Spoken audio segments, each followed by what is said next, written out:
तो हाय बच्चों, कैसे हो आप सब लोग। तो welcome to the Delhi NCR channel. और आज की इस वीडियो में हम लोग केमिस्ट्री का एक ऐसा कॉन्सेप्ट पढ़ने वाले हैं जो कि बहुत ही फंडामेंटल है लेकिन बहुत ही ज़्यादा इंपॉर्टेंट है। ये कॉन्सेप्ट है मोलैरिटी एंड मोलैलिटी का।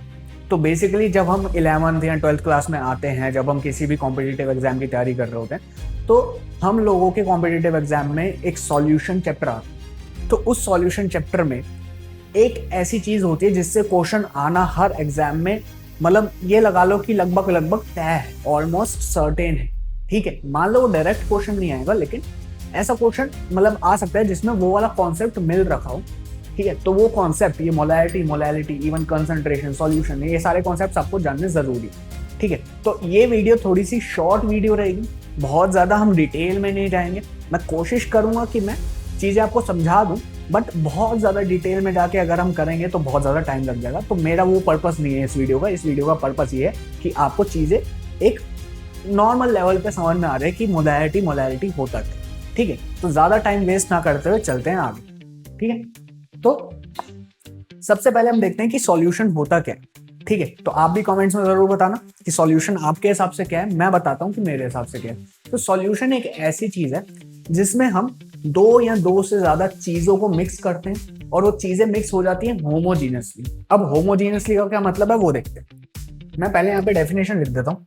ठीक है, ठीक है, होमोजीनियसली। अब ये होमोजीनियसली का मतलब क्या है, यहाँ सबसे ज्यादा इंपॉर्टेंट यही है।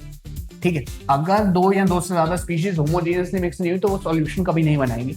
होमोजेनियसली का ये मतलब है कि अगर आप मान लो ए और बी दो ऐसी चीजें हैं, उनको आप मिला रहे हो तो वो इस तरीके से यूनिफॉर्मली मिक्स हो जाए, यूनिफॉर्मली मिक्स होके वो सॉल्यूशन बनाए कि सॉल्यूशन के हर एक पॉइंट पे जाके अगर आप कोई भी फिजिकल प्रॉपर्टी निकालो या कोई भी केमिकल प्रॉपर्टी निकालो, वो केमिकल प्रॉपर्टी और फिजिकल प्रॉपर्टी की वैल्यूज आपको सेम मिलेंगी सॉल्यूशन के हर पॉइंट में, मतलब थ्रू आउट द सॉल्यूशन। तो मैं यहाँ पे लिख देता हूँ होमोजीनियसली का क्या मतलब होता है। होमोजीनियस सॉल्यूशन, होमोजीनियस मिक्सचर एक ऐसा मिक्सचर होता है जहां पे थ्रू आउट द मिक्सचर आपको सेम फिजिकल और केमिकल प्रॉपर्टीज का वैल्यूज मिलेंगे। तो सेम वैल्यूज या सेम केमिकल। ठीक, तो इसका मतलब क्या है, फॉर एग्जाम्पल मान लो हमने इस बीकर में, ये बीकर है, मान लो ये बीकर जैसे लग नहीं रहा है बट ये बीकर है। ठीक है, तो ये बीकर है, कंटेनर है, कुछ भी है। तो इसमें हमने पहले डाला एक कंपाउंड या एक केमिकल स्पीशीज ए। ठीक है, मान लो ये केमिकल स्पीशीज थी ए। ठीक है, और इस ए के साथ हमने इसमें मिक्स कर दिया क्या, एक दूसरी केमिकल स्पीशीज जो थी बी, लेट्स सपोज। तो यहां पे मैंने बी डाल दिया। ठीक है, तो बी भी इसके साथ मिल जाएगा, बी भी इसके साथ मिल जाएगा। येलो वाला है बी और ब्लू वाला है ए। अब कहने का मतलब ये है, जब ये मिक्स होंगे ना, ये इस तरीके से यूनिफॉर्मली मिक्स हो जाएंगे कि चाहे मैं इस सॉल्यूशन का इस पार्ट में कोई भी केमिकल या फिजिकल प्रॉपर्टी निकालूं, चाहे मैं इस सॉल्यूशन के इस पार्ट में कोई भी केमिकल या फिजिकल प्रॉपर्टी निकालूं, चाहे मैं इस पार्ट में कोई भी केमिकल या फिजिकल प्रॉपर्टी निकालूं, हर जगह पे उनकी फिजिकल और केमिकल प्रॉपर्टीज की वैल्यू सेम है। जैसे फॉर एग्जांपल अगर मैं कोई भी फिजिकल प्रॉपर्टी ले लेता हूं, let's suppose refractive index. Refractive index मैंने फिजिकल प्रॉपर्टी ले ली, लेट्स सपोज एग्जांपल। या फिर मैं, चलो रिफ्रैक्टिव इंडेक्स तो थोड़ा एडवांस हो गया, लेट्स सपोज मैं यहाँ पे डेंसिटी ले लेता हूँ, या फिर मैं यहाँ पे कुछ भी ले लूँ, और कुछ ले लूँ क्या, मैं यहाँ पे कलर ले लेता हूँ। कलर ले लो, कलर भी तो एक प्रॉपर्टी है। ठीक है, यहाँ पे रिफ्रैक्टिव इंडेक्स ले लो, कुछ ले लो। तो चाहे मैं यहाँ पे देखूं चाहे मैं यहाँ पे देखूं, इस पूरे सॉल्यूशन का कलर अगर ब्राउन है तो इधर भी उतना ही ब्राउन होगा, इधर भी उतना ही ब्राउन होगा। ऐसा तो है नहीं कि यहाँ पे ब्राउन हो गया, यहाँ पे व्हाइट हो गया। अगर ऐसा है तो वो होमोजीनियसली मिक्स नहीं है, वो हेट्रोजीनियसली मिक्स्ड है। अगर मैं रिफ्रैक्टिव इंडेक्स की बात करता हूं तो इस जगह पे जो भी रिफ्रैक्टिव इंडेक्स की वैल्यू होगी वो इस जगह पे होगी। अगर इस जगह पे जो है और इस जगह पे जो है ये दोनों अलग है तो ये हेट्रोजीनियसली मिक्स है। अगर मैं यहाँ पे एग्जाम्पल देके बताऊं, एग्जाम्पल एग्जाम्पल आप वाटर में इथेनॉल मिला दो। अब इथेनॉल तो आप सबको पता है क्या होता है भाई, जब थोड़ा सा फंक्शन वगैरह होता है, मूड बनाना होता है तो लोग ये पीते हैं। अब ये बहुत ज्यादा कड़वी होती है कि नहीं। तो जब हम इसमें पानी डालते हैं तो वो कम कड़वी हो जाती है। तो पानी और ये इथेनॉल ये मिक्सचर ही तो है, और ये ऐसा मिक्सचर है जो होमोजेनियस मिक्सचर है। ऐसा थोड़ी है कि एक से पीले तो ज्यादा कड़वी लगती है, फिर नीचे वाली सिप लेते हो तो कम कड़वी लगती है, सेम ही कड़वी लगेगी। अगर नहीं पता तो पापा मम्मी से, मम्मी तो नहीं, चलो पापा से जाके पूछना, ठीक है। तो वाटर और इथेनॉल तुम्हारा यूनिफॉर्म मिक्सचर है, यूनिफॉर्म मतलब होमोजीनियस मिक्सचर है। तो ये होमोजीनियस मिक्सचर वो इसलिए बोला जाता है ताकि सारे मतलब थ्रू आउट द मिक्सचर आपकी केमिकल और फिजिकल प्रॉपर्टी सेम हो, ठीक है। तो ऐसे ही मिक्सचर को हम सॉल्यूशन बोलते हैं, ठीक है। और सॉल्यूशन में एक चीज ये मैंने बतानी है आपको, क्या कि जोन सा भी कंपोनेंट सॉल्यूशन का ज्यादा अमाउंट में होगा उसको हम सॉल्वेंट बोलते हैं, जोन सा भी कंपोनेंट कम अमाउंट में होगा उसको हम सॉल्यूट बोलते हैं। Bye amount I mean moles, जिस भी कंपोनेंट के ज्यादा मोल्स हुए, अब मोल्स मैं इतना आपसे एक्सपेक्ट करके चल रहा हूं कि आप इतना बेसिक चीजें तो जानते होगे कि मोल्स क्या है, ठीक है। तो जितने भी मोल्स आपके सॉल्यूट के हैं, मतलब सॉरी एक कंपोनेंट के हैं जो कि ज्यादा है, वो वाला कंपोनेंट आपका सॉल्वेंट हो जाएगा। तो मैं यहाँ पे लिख देता हूँ कंपोनेंट, जैसे कि अगर ये मिक्सचर है इसमें वाटर के मोल्स अगर ज्यादा हुए तो वाटर सॉल्वेंट होगा, ठीक है। और इसके अलावा जितने भी कंपोनेंट्स है मिक्सचर में वो सॉल्यूट होंगे, ठीक है। जो सॉल्वेंट हो गया वो ठीक है, उसके अलावा जितने भी कंपोनेंट्स हैं, ए के साथ बी मिला हुआ है, सी मिला हुआ है, डी मिला हुआ है, जितने भी कंपोनेंट्स है, अगर ए सॉल्वेंट है तो B C D E F जो भी कंपोनेंट्स है सारे के सारे सॉल्यूट होंगे, ठीक। सो कंपोनेंट, ठीक है। तो अब आपको पता चल गया होगा कि सॉल्यूट क्या होता है, सॉल्वेंट क्या होता है। अब बात करते हैं एक ऐसी प्रॉपर्टी की, जैसे मैंने बोला ना यहाँ पे कि हर जगह केमिकल और फिजिकल प्रॉपर्टी सेम होगी। अब बात करते हैं एक ऐसी प्रॉपर्टी की जिसके बिना हमारी केमिस्ट्री चल ही नहीं सकती। तो वो प्रॉपर्टी का क्या नाम है, वो प्रॉपर्टी का नाम है कंसंट्रेशन। अब बाय कंसंट्रेशन हम क्या बोल रहे हैं, कंसंट्रेशन का मतलब क्या है। कंसंट्रेशन का बहुत सिंपल सा मतलब है कि जैसे ये पूरा सॉल्यूशन है, मान लो इसकी कुछ ना कुछ वॉल्यूम होगी, टोटल वॉल्यूम मान लो हम 100 ml की टोटल वॉल्यूम है, 100 ml की टोटल वॉल्यूम है, तो पर यूनिट वॉल्यूम मतलब हर एक ml में, हर एक ml में कितने ज्यादा तुम्हारे सॉल्यूट के पार्टिकल्स होंगे। आप ऐसे बोल सकते हो। अगर आपको बहुत जेनरिक डेफिनेशन चाहिए तो जेनरिक डेफिनेशन तो ये है कि पार्ट्स, ठीक है। अब यहाँ पे ना बहुत सारी अलग अलग तरीके की कंसंट्रेशन होती है, तो सबकी डेफिनेशन बहुत अलग होती है। तो मैंने इस पूरी एक जेनरिक डेफिनेशन में सारी कंसंट्रेशन को इंक्लूड कर लिया। यहाँ पे पार्ट्स का क्या मतलब है, पार्ट्स कुछ भी हो सकता है, यहाँ पे मास हो सकता है, वॉल्यूम हो सकती है, मोल्स हो सकते हैं, कुछ भी हो सकता है। तो यहाँ पे कुछ भी हो सकता है, मास हो सकता है पार्ट्स का मतलब मास, वॉल्यूम हो सकता है पार्ट्स का मतलब वॉल्यूम, यहाँ पे मोल्स भी हो सकता है पार्ट का मतलब, ठीक है। और वहां पे मैंने जो लिखा है सॉल्यूशन या सॉल्वेंट, तो parts of solute dissolve per unit parts of solution और सॉल्वेंट। तो अब यहाँ पे डिफरेंट कंसंट्रेशन के हिसाब से देखते हैं कि कुछ कंसंट्रेशन में आप per unit parts of solution निकालते हो, कुछ कंसंट्रेशन में आप per unit parts of solvent निकालते हो। जैसे कि हमारे पास दो एग्जाम्पल है यहाँ पे, जैसे कि हमारे पास दो एग्जाम्पल है यहाँ पे। पहला एग्जाम्पल है बहुत ही जनरल एग्जाम्पल है, सबको पता होगा, सबको पता नहीं भी होगा, सबने सुना तो होगा, इसका नाम मोलैरिटी, जिसको हम रिप्रेजेंट करते हैं कैपिटल एम से, ठीक है। तो अब ये जेनरिक डेफिनेशन मोलैरिटी में कैसे चेंज होती है वो देखो। तो मोलैरिटी की जो डेफिनेशन है, मोलैरिटी का मतलब है नंबर ऑफ मोल्स, यहाँ पे पार्ट्स होते हैं moles, number of moles of solute dissolved in 1 litre of solution. तो सॉल्यूट के जो पार्ट्स हैं वो क्या है, मोल्स, सॉल्यूशन के जो पार्ट्स हैं वो क्या है, वॉल्यूम, राइट। तो यहां पे जो जेनरिक डेफिनेशन होती है वो होती है नंबर ऑफ, तो जो तुम्हारा सॉल्यूशन बना है, सॉल्यूशन कैसे बना है, सॉल्यूट और सॉल्वेंट मिला के बना है ना सॉल्यूशन। सॉल्यूशन में तो आपका सॉल्यूट भी होता है और आपका सॉल्वेंट भी होता है। तो सॉल्यूट और सॉल्वेंट का पूरा वॉल्यूम जब मिला है तो आपको पूरी वॉल्यूम मिल जाएगी सॉल्यूशन की।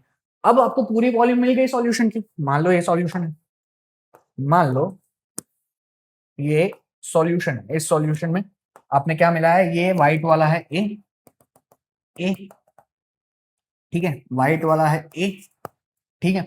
और दूसरी चीज यहाँ पे मिली हुई है पर्पल वाली, पर्पल दिख रहा है जैसा भी दिख रहा है, जो भी आपको दिख रहा है, लेवेंडर, ये वाली बी। और मैंने बोल दिया कि ये जो ए है ये आपका, ए आपका सॉल्वेंट है, मतलब ऑब्वियसली इसके ज्यादा मोल्स होंगे, और बी आपका सॉल्यूट, ठीक है। तो सॉल्यूट का कम अमाउंट होता है, ठीक, सिंपल सी बात है। तो अगर मुझे अब इस सॉल्यूशन का मोलैरिटी निकालनी है तो मोलैरिटी क्या होगी भाई, मोलैरिटी बहुत सिंपल सी बात है, मोलैरिटी का बहुत जनरल कैपिटल एम से हम डिनोट करते हैं। तो number of moles of solute B, moles of B, solute B divided by ठीक है, divided by total volume of the solution, total volume of solution in litres. ठीक है, तो अब मैंने ये क्यों किया, ये फॉर्मूला क्यों किया, बहुत जनरल मैथमेटिक्स फॉर्मूला है कि अगर टोटल वॉल्यूम थी मान लो 10 लीटर, टोटल वॉल्यूम थी मान लो 10 लीटर, मैं बस समझाने के लिए बोल रहा हूं, और उस 10 लीटर में मान लो 10 मोल्स सॉल्यूट के डिसॉल्व थे। ठीक है, तो मैं टोटल मोल्स कितने सॉल्यूट के 10 divided by total volume of the solution 10 litre. ठीक है, तो इसका आंसर आ जाएगा 1।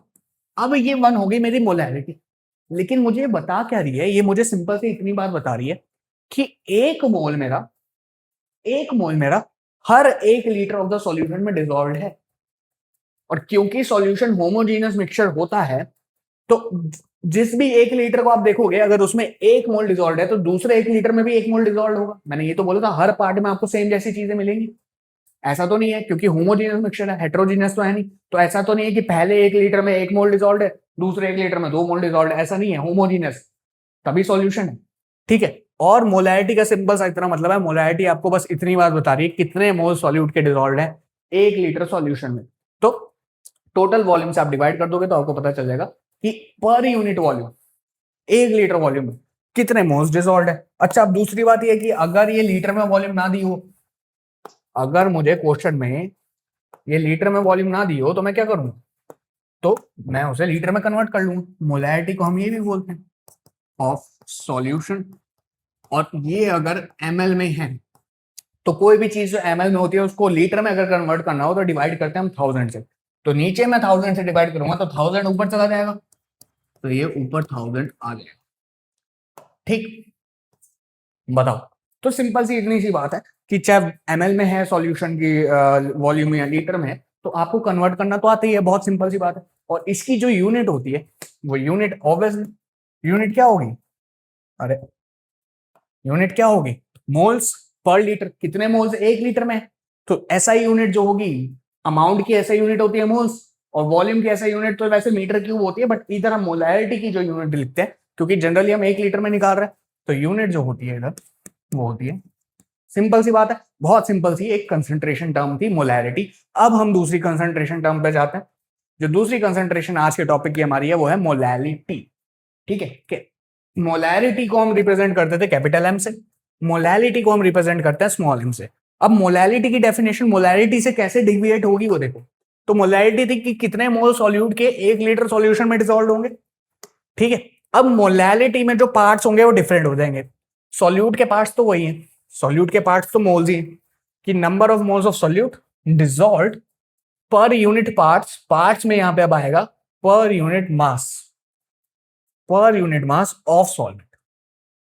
ठीक है, तो ये अलग टाइप की तुम्हारी कंसंट्रेशन। तो यहां पे मैं डेफिनेशन फिर से लिख देता हूं, यहां पे मैं डेफिनेशन फिर से आपकी लिख देता हूं। क्या है डेफिनेशन भाई, so number of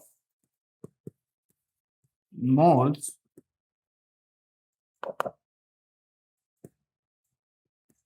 of solute dissolved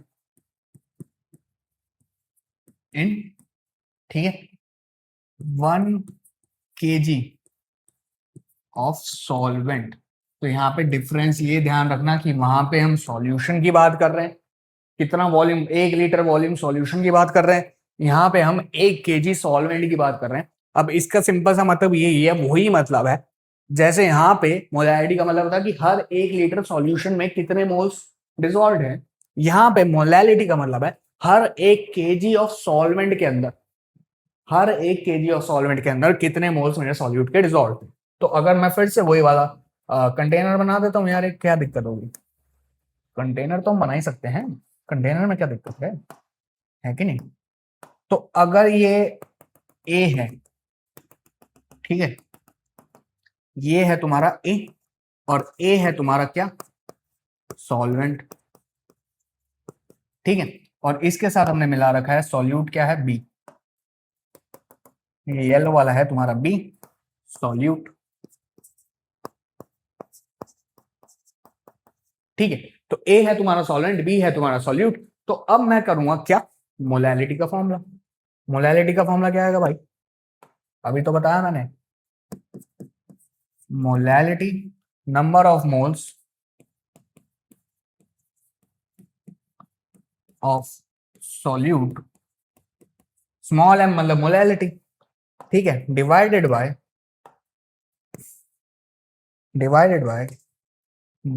total, या फिर आप ये ले लो मास ऑफ सॉल्वेंट केजी में।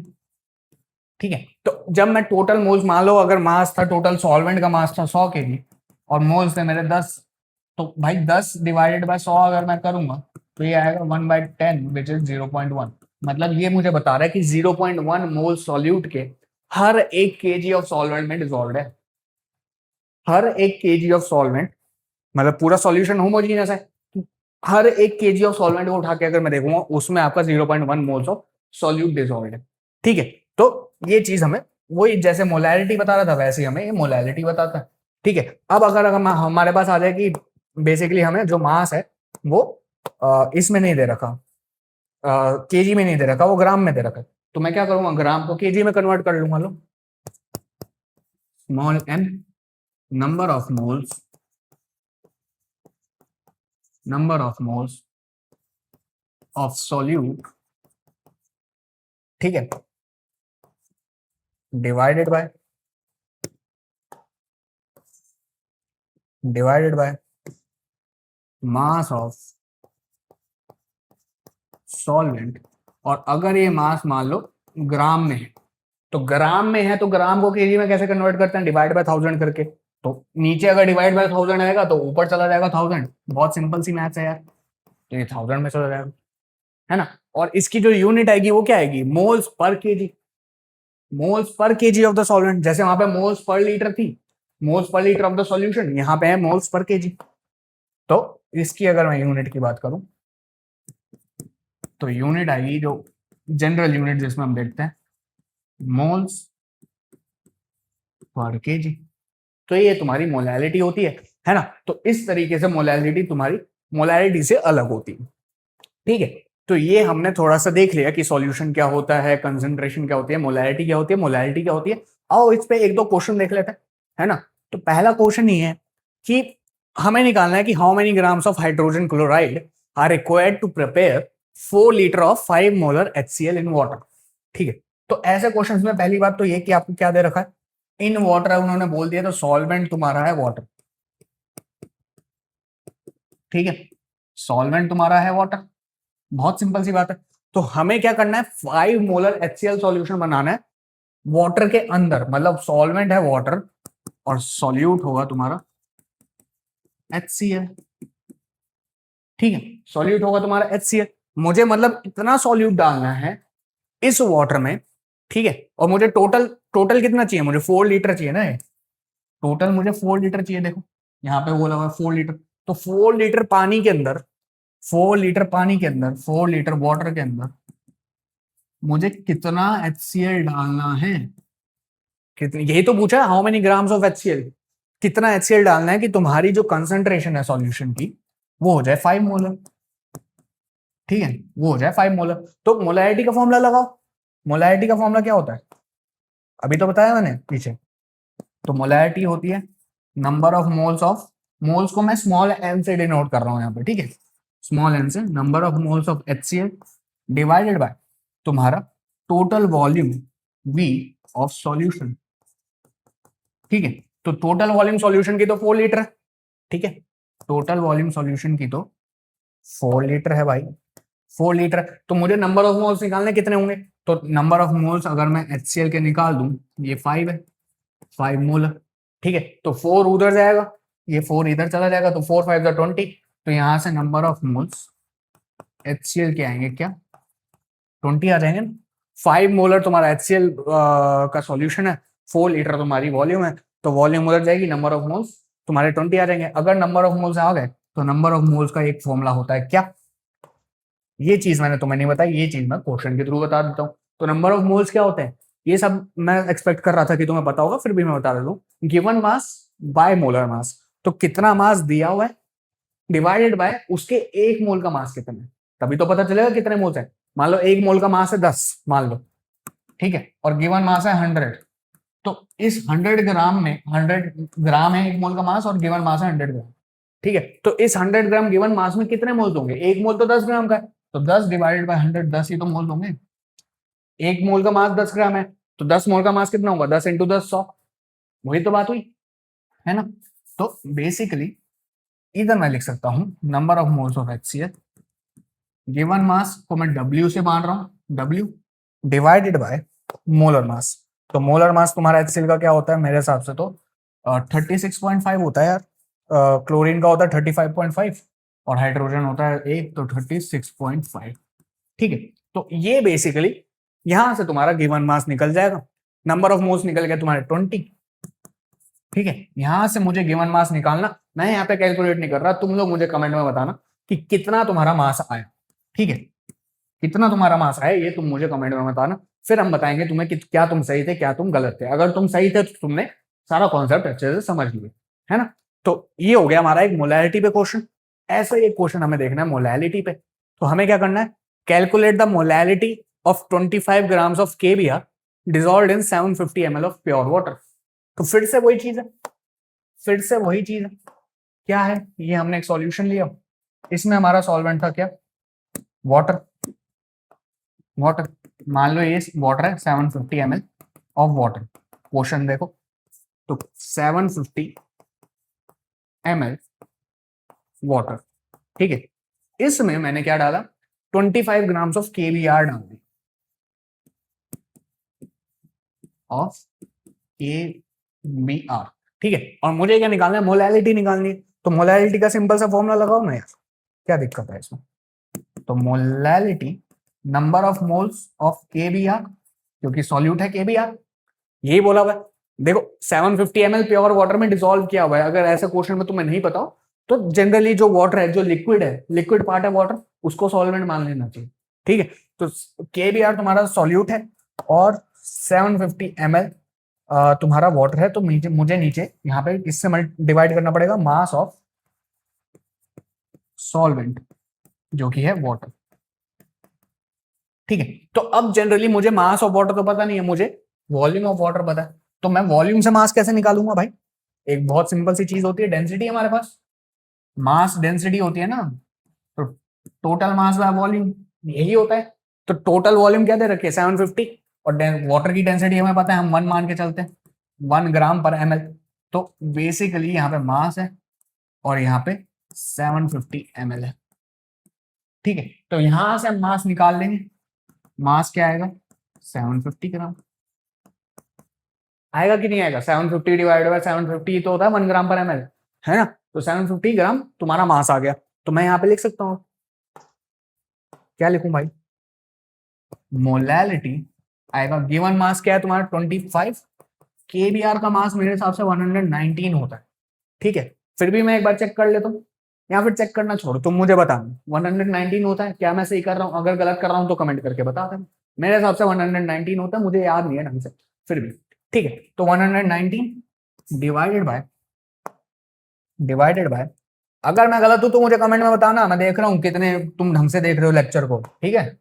सो mass of water, so mass of water तुम्हारा 750 ग्राम, और मैंने अगर बोला था तुम्हें कि ग्राम में हो तो तुम्हें केजी में डिवाइड करना है, कन्वर्ट करना है, तो 1000 से तुम डिवाइड करोगे तो 1000 ऊपर आएगा, ठीक है। तो बेसिकली ये आएगी तुम्हारी मोलैलिटी। अब पहली चीज तुम्हें बतानी है कि मैंने 119 सही लिखा है कि गलत लिखा है, दूसरी चीज तुम्हें बतानी है अगर मैंने सही लिखा है तो इसका आंसर क्या होगा, अगर मैंने गलत भी लिखा है तो भी तुम्हें इसका पूरा आंसर निकाल के बताना है। मैंने तुम्हें प्रोसेस बता दिया, आंसर तुम मुझे कमेंट में बताना और मुझे बताना कि सर आपने गलत किया है कि सही किया, ठीक है। तो ऐसे 2 क्वेश्चन मैंने तुम्हें दे दिए, इसको करो, आंसर्स कमेंट्स में बताओ। आई होप कि ये पूरे कॉन्सेप्ट्स मोलैलिटी, सॉल्यूशन, कंसंट्रेशन, ये अच्छे से तुम्हें समझ में आया होगा, है ना। तो इसी के साथ हमारा ये लेक्चर खत्म होता है। तो thank you for watching this lecture, और अगर ये लेक्चर आपको पसंद आया हो और आपको कोई ऐसा प्लेटफॉर्म चाहिए जो आपको IIT नेस्ट की अच्छे से प्रिपरेशन करवा सके, ना कि सिर्फ ऑनलाइन, वो भी ऑफलाइन, तो आ जाइए हमारे दिल्ली के साकेत सेंटर में, जो कि अभी खुला है। 29 जुलाई को इसकी ओरिएंटेशन है ना, और सीट्स बहुत जल्दी फिल हो रही है, तो जल्दी से आप एनरोल कर लीजिए ताकि हम फिजिक्स, केमिस्ट्री, मैथ्स, बायो चारों के चारों सब्जेक्ट आपको अच्छे से पढ़ा पाए। हमारे पास चारों सब्जेक्ट के बहुत ही काबिल और होनहार फैकल्टीज हैं, तो आप डिसअपॉइंट नहीं होगे। तो जल्दी से रजिस्टर कर लो, लिंक हमारे डिस्क्रिप्शन में चैनल के। Bye bye, take care.